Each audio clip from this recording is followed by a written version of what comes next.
Tidak semua luka bisa dilihat. Beberapa tinggal di dalam, bersemayam dalam ingatan, dalam tubuh, dalam diam. Dan mereka tidak berteriak. Mereka berbisik. Luka batin adalah luka yang tidak berdarah, tapi dampaknya bisa jauh lebih dalam daripada luka fisik. Ia memengaruhi cara kita mencintai, cara kita membenci, cara kita mempercayai, bahkan cara kita memandang diri sendiri. Lalu, apa sebenarnya luka batin itu, dan bagaimana cara menyembuhkannya? Apa itu luka batin? Luka batin adalah bentuk cedera emosional atau psikologis yang terjadi akibat pengalaman menyakitkan, baik disengaja maupun tidak, yang belum selesai diproses oleh kesadaran kita.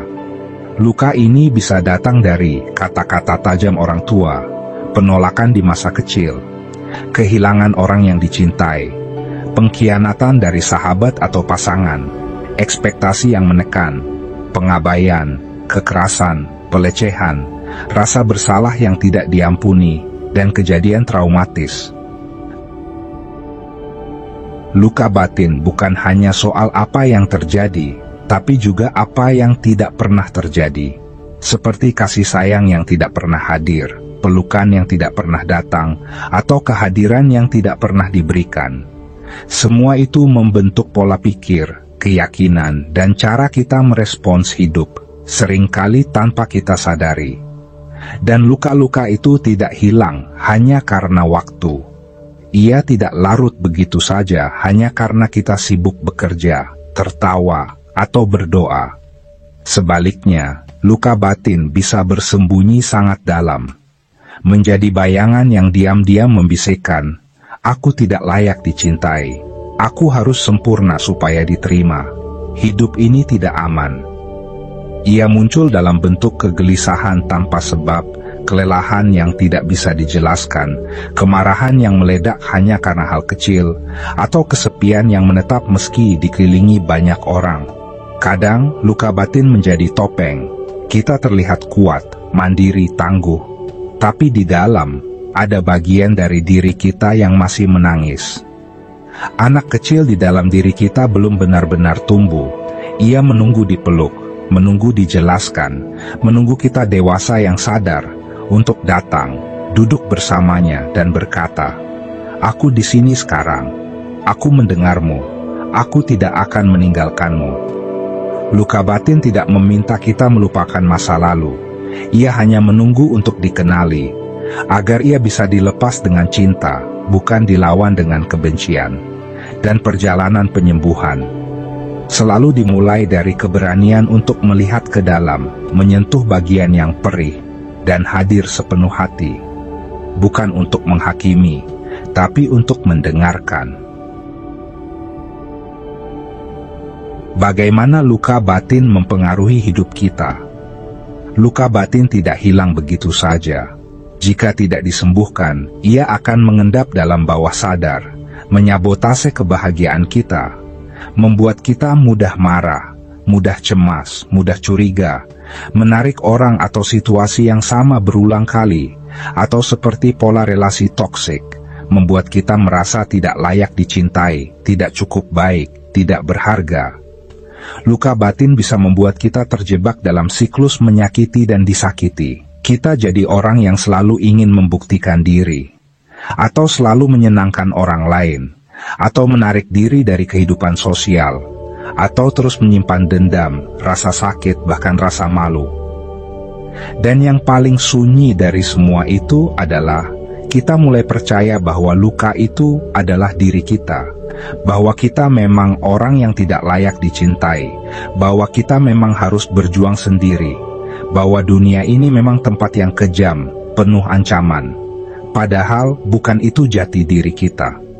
Itu hanyalah lapisan luka yang belum sempat disentuh dengan kasih. Ketika luka batin memegang kendali, kita menjalani hidup dengan mode bertahan, bukan berkembang. Kita membangun tembok, bukan jembatan. Kita membungkam perasaan agar terlihat kuat, padahal yang kita butuhkan adalah ruang untuk menjadi rapuh, untuk diterima, untuk dipulihkan. Tanpa sadar, Luka itu membuat kita menjauh dari keaslian diri. Kita menjadi versi yang baik, kuat, atau berhasil, hanya agar tidak ditolak. Tapi jauh di dalam hati, kita lelah. Karena itu semua tidak benar-benar kita. Luka batin adalah seperti lensa yang kotor di mata jiwa. Segala yang kita lihat jadi buram, mencurigakan, atau menakutkan. Kita menafsirkan cinta sebagai ancaman. Kita membaca perhatian sebagai jebakan. Kita anggap ketulusan sebagai sesuatu yang tidak mungkin tulus. Begitulah luka bekerja. Ia membuat kita menolak cahaya yang justru ingin menyembuhkan kita. Dan selama kita tidak menyadarinya, luka itu akan terus menulis ulang cerita hidup kita. Bukan dengan harapan baru, tapi dengan trauma lama yang terulang. Namun, kesadaran bisa mengubah semuanya. Dengan keberanian untuk menyelami luka, kita tidak lagi jadi korban dari masa lalu, tapi menjadi penyembuh bagi diri sendiri.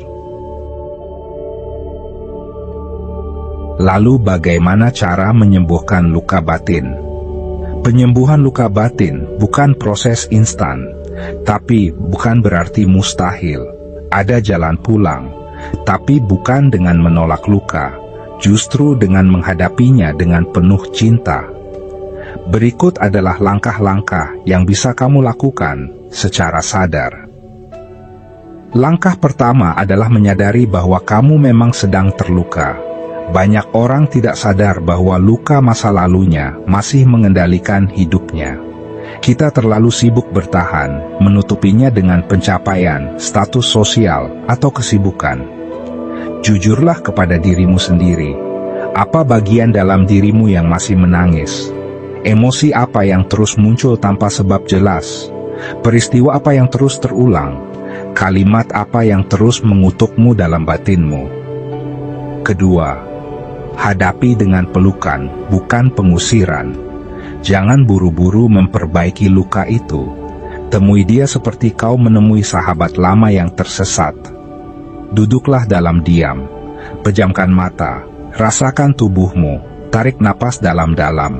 Katakan pelan dalam batin, "Hai, bagian dari diriku yang terluka. Aku di sini. Aku mendengarmu. Aku tidak akan mengusirmu lagi." Menangislah jika perlu. Biarkan tubuhmu memproses rasa. Ini bukan kelemahan, ini keberanian. Ketiga, mainkan peran penyembuh. Bayangkan dirimu seperti seorang ibu atau ayah yang sangat penyayang, memeluk sisi dirimu yang terluka. Tanyakan padanya, apa yang kamu butuhkan waktu itu? Apa yang kamu ingin aku katakan sekarang? Apa yang belum pernah kamu dengar, tapi selalu kamu harapkan? Katakan itu, ulangi setiap hari, dengan kelembutan, bukan paksaan. 4. Tulis dan bicarakan. Menuliskan perasaan bisa sangat menyembuhkan. Coba journaling, tulis surat untuk dirimu yang terluka. Ekspresikan semua rasa sejujurnya. Jika kamu percaya pada seseorang, sahabat, terapis, mentor spiritual, ceritakan. Suara yang keluar dari dalam dada akan terasa lebih ringan saat didengar dengan kasih. Kelima, bangun kebiasaan self-care emosional. Penyembuhan bukan hanya soal menghadapi masa lalu, tapi juga membangun masa kini dengan lebih sadar. Bentuk rutinitas penyembuhan, meditasi atau keheningan setiap pagi, menyentuh dada dan berkata, "Aku aman." Olahraga ringan untuk mengalirkan energi, mengurangi paparan hal negatif di media sosial. Tidur cukup, makan bergizi, berjalan di alam, berkarya dari luka, tulis puisi, buat lagu, lukis. Keenam, memaafkan dengan sadar. Memaafkan bukan berarti melupakan. Memaafkan bukan berarti membenarkan, tapi memaafkan berarti melepaskan diri dari belenggu rasa sakit. Katakan dalam batin, aku tidak bisa mengubah masa lalu, tapi aku berhak atas masa depan yang lebih damai. Dan itu cukup. Luka tidak membuatmu lemah. Luka membuatmu dalam. Dan justru lewat luka itulah kita menemukan diri kita yang paling jujur, yang paling rapuh, tapi juga paling kuat. Luka bisa menjadi gerbang menuju kesadaran yang lebih tinggi, menuju cinta yang lebih tulus, menuju kehidupan yang lebih utuh. Jangan buru-buru menutup luka, jangan malu menunjukkan air mata, jangan takut untuk pulang ke dalam dirimu sendiri. Karena penyembuhan bukan soal menjadi sempurna. Penyembuhan adalah soal menerima bahwa kamu tidak pernah sendiri.